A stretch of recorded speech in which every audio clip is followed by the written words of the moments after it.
Hello, everyone. This is a special episode of CITE Career Connect. I'm Kate Whitfield, and we're going to just tell a little story today, a positive story. We have news to share from one of the participants that got a job. So we're going to share that news, be uplifting, give some tips, and just continue on with our initiative to help people network. So Chris recently finished his civil undergrad in the University of Waterloo. Chris, tell us the news. What job did you get? What are you doing?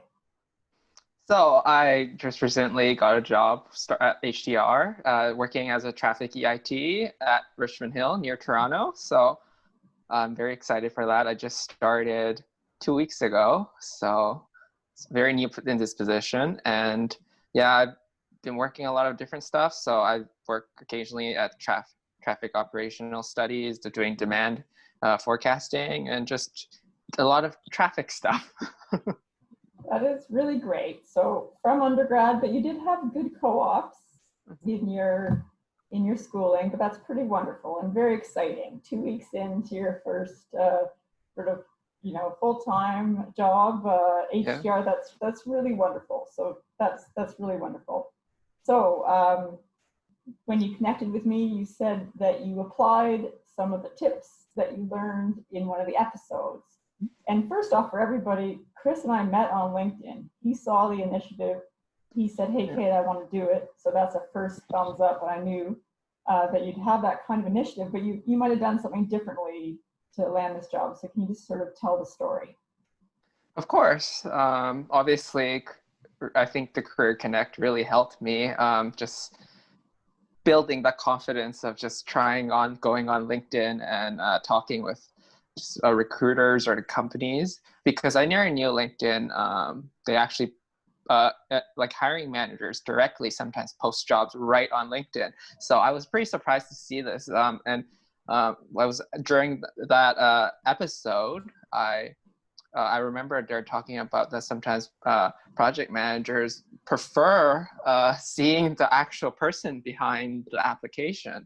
So I think LinkedIn was a great tool. And I personally, how I got that position was that Kate actually shared that position onto her profile. And I saw the hiring manager and I thought there's nothing to lose for me just to reach out to them, message them saying I'm interested, and maybe you can look at my LinkedIn profile to see if the skills you're looking for matches my skills. And it went from there, and they thought my skills were what they're looking for at that position. So it just kept on building and building.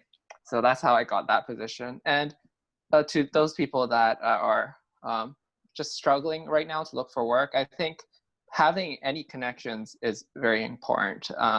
I not for this position. I also was before I started looking after the career episode. I talked to some of my friends that are from university that already started positions, and I noticed they were working at a particular company that I'm interested, and they also have a position open. So I just immediately messaged them and say, "Do you think you know anyone that is potentially is a hiring manager in your company?" Although they weren't working at the transportation department within the company. And surprisingly, she got back to me and saying, "Yeah, I actually work with the transportation manager sometimes because we sometimes have overlapping projects." And so she got my resume and she immediately sent it out to the hiring manager, and the hiring manager really liked it, and they scheduled me for another interview also. So it just Good. the connections just kept on building. So like, do whatever you can to try to showcase yourself out there, and LinkedIn is a great first step, especially during these times. Yeah, and the other parts you told me that I think we need to share is you still applied using the company's website. So you were in Mm-hmm. normal channels. And when you contacted the hiring manager, because you had applied to the channel, they could talk to you, and that was a little easier. Mm-hmm. But it gave them a chance to sort of make your resume got through the pile that would have Mm-hmm. gone through the regular HR channels. So I think that's really exciting. And you're talking about connections, but you're also it's sort of putting yourself out there, right? So this other part missing from the story is that you have some VISM experience. So you made sure that that was clear, and that helped too, right? Just that VISM programming. Yes, I think especially during this time, unfortunately, everyone's working from home. So whatever skills you have right now, although it's not like whatever skills you have that you did during a school project or for something that you think can present to the table is very good to have, because unfortunately, people working from home, they don't have the chance to take the time to teach you.